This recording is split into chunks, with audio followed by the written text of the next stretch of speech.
Now let's move on to recognizing and measuring impairment losses. Okay, if impairment is found, how do you calculate? Basically, you need to compare the carrying value of the asset with the recoverable value.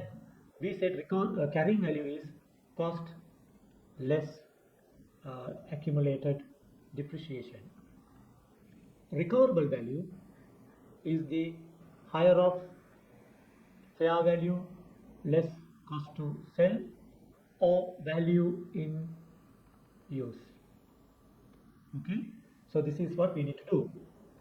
So we need to take the higher of fair value less cost to sell, value in use. Higher of these two should be considered as the recoverable value, and that we need to compare with the carrying value. If the carrying value is higher than the recoverable value, we need to record the impairment loss. Calculate the recoverable amount. Okay, calculate the recoverable amount, which is fair value less cost to sell versus value in use. The higher of this we need to consider. Write down the assets value to this recoverable amount. Okay, so we cannot record the asset value more than its recoverable value. So therefore we need to write it down to its recoverable amount. For example, the carrying value is 100 and the recoverable value is 90. Then reduce the carrying value to recoverable amount of 90. Record the loss immediately in the profit or loss account. Okay, so this is the treatment that you need to do.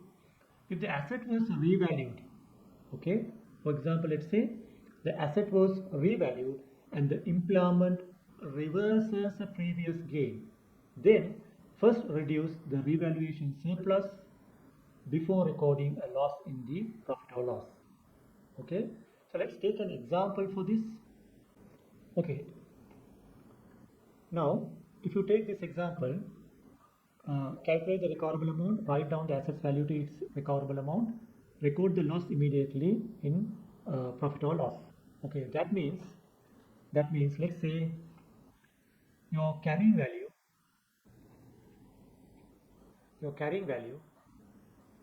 is 100 and your recoverable value is 90. Okay, so this exceeds the recoverable value. So therefore what you should do is immediately you need to write off, okay, as impairment expense. Okay, so what you should do is you need to debit impairment expenses and credit the asset account. So this is the first scenario here that we are talking about. Here, write down the assets value to this recoverable amount, record the loss immediately in the profit or loss. Okay, now the second one, if the asset was revalued and the impairment reverses a previous gain. Okay, now if the asset was revalued and the impairment reverses a previous gain, then first reduce the revaluation surplus before recording a loss in the profit or loss. Okay, so now second scenario. Okay, this is the first scenario, straight away you can record. The second scenario, let's say your carrying value or the cost, let's say forget about the depreciation, 100, and this asset was revalued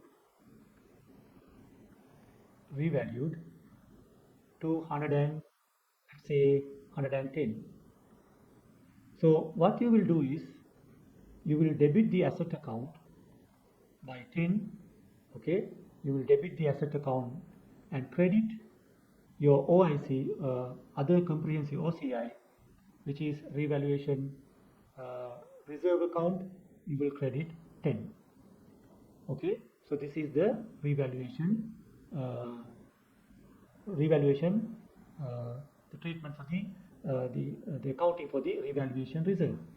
Now subsequently this asset, now the asset was revalued to 110.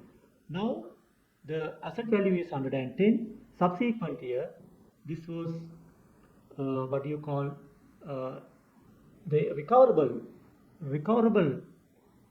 value dropped to 95. So there is an impairment there is an impairment of 15. So what you should do, can you charge this entire 15 to profit and loss account? So you cannot do that because this particular asset was revalued in the previous year and we have recorded a revaluation surplus of 10. So it's there in the credit side of the revaluation reserve account. So therefore subsequently the asset got impaired and the recoverable amount is 95. So that amount is 15. Okay, the impairment amount is 15. Therefore out of this 15, first of all we have to apply 10 against this revaluation surplus. So once we fully utilize, then only the remaining can be charged to profit and loss account. So this should be against the revaluation reserve account. So the correct entry will be, you need to debit the revaluation reserve account 10. Okay, then you need to debit profit and loss account 5, and you need to credit the asset account by 15, so that you can bring the asset value to 95. So this is the meaning of this particular sentence. If the asset was revalued and the impairment reverses a previous gain, okay, then first reduce the revaluation surplus before recording a loss in the profit or loss. So thereby what we did, we recorded this 10 against the revaluation reserve which was previously recorded, and this 5 against the profit and loss account. Okay. Now, can impairment losses be reversed? Yes. If conditions improve, review impairment assets regularly for signs of recovery. If improved, recalculate recoverable amount and reverse impairment loss immediately, profit or loss. Okay. So which means if you take the first scenario, okay, now first scenario we took 100, it reduced to 90, so we charge to profit and loss account. Now the subsequent year, this asset, let's say now our cost was 90, okay, now this increased to, let's say, 95. Now the recoverable value increased to 95. So what you can do is, this increase in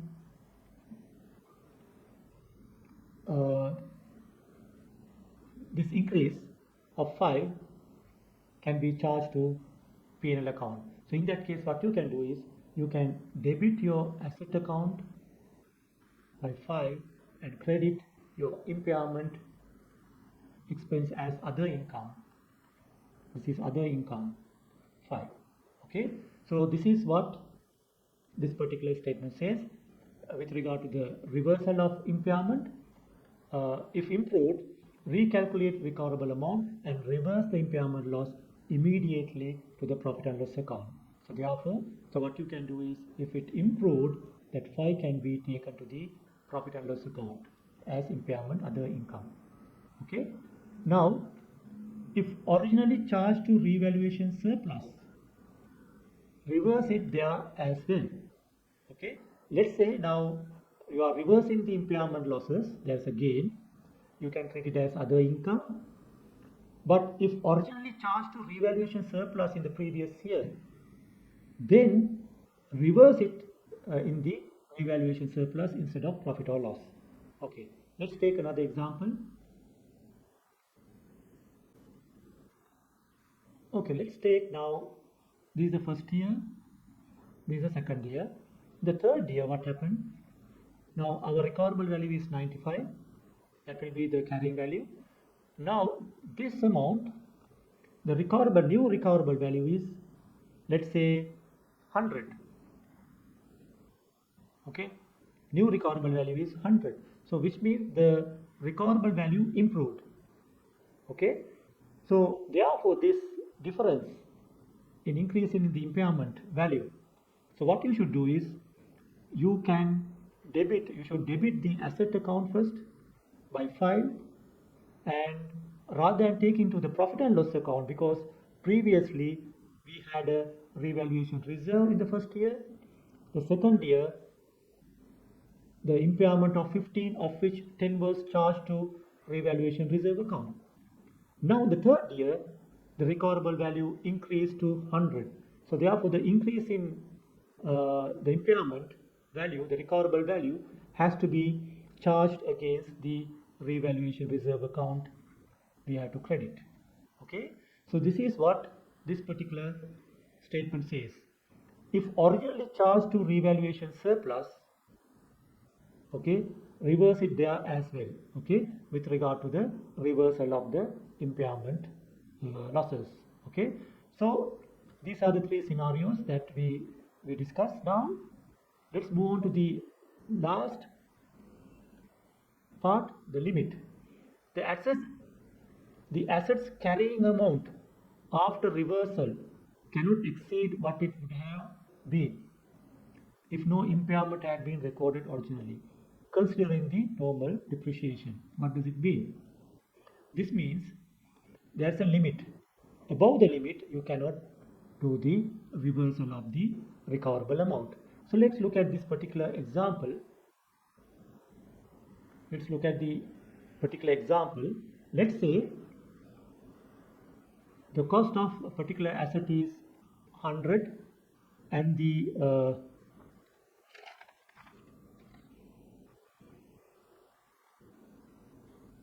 economic useful life of the asset is 5 years. So in that case, if you take this particular asset, okay, let's say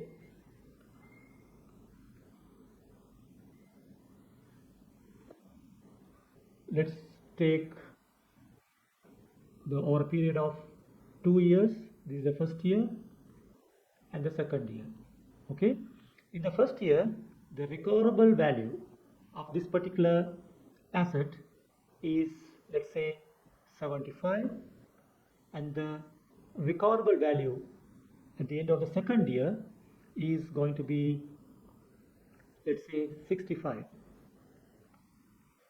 So in these two scenarios, let's see how to record the impairment. Okay, now when you take the cost 100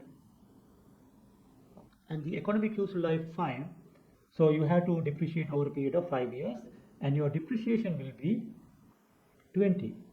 Okay, so therefore when you take the carrying value at the end of the first year, it will be 100 minus 20, which is going to be 80, and your recoverable value is 75. So therefore your value dropped to 5 by 5. So therefore this 5 has to be recorded. What is the double entry? Impairment expenses should be debited $5, and the asset account will be credited by 5. Okay, now your carrying value will be the new recoverable value, which is 75. Okay, in the second year, what you will do, you need to depreciate, okay, based on the recoverable value, the new value. The remaining useful life after first year, 1 year we depreciated, it is going to be 4 years. So if you take the depreciation amount 19, so your carrying value will be 75 minus 9, which is going to be 75 minus 19, which is going to be 56. Carrying value is 56. Okay, now the recoverable value you are given as 65. So in this case, your asset value increased 65 minus 56 by 9. So can you record this particular increase in the recoverable value?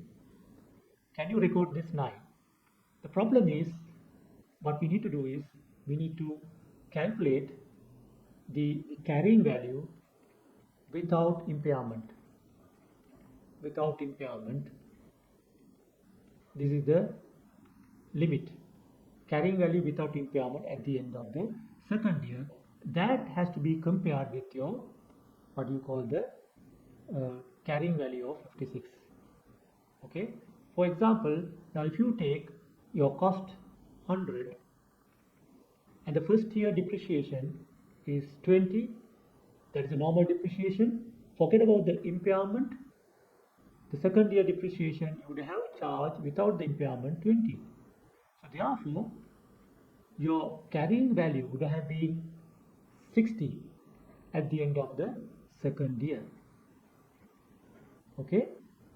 However, your your current carrying value is 56 and the recoverable value is 65. So therefore, there's a limit. The limit is what you need to calculate the carrying value without the impairment, which is the 60. So this is the maximum limit where you can consider in order to provide the impairment gain or loss.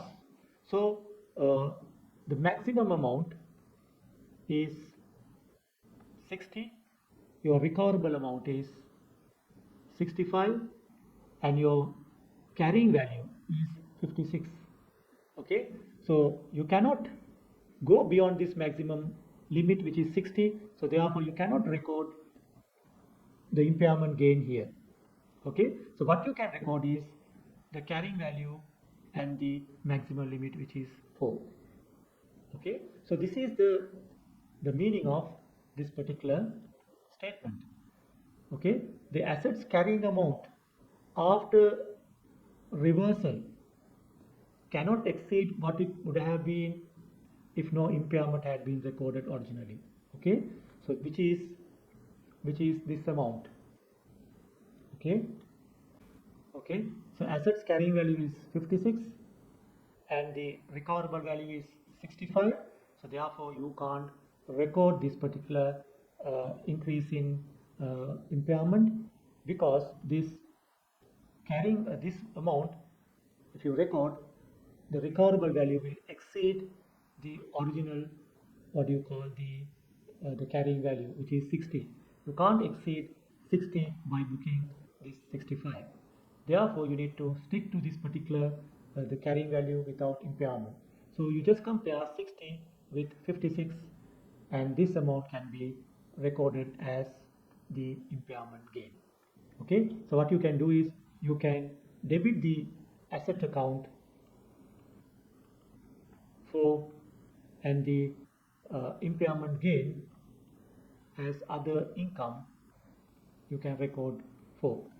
Okay, so this is the treatment for this particular standard.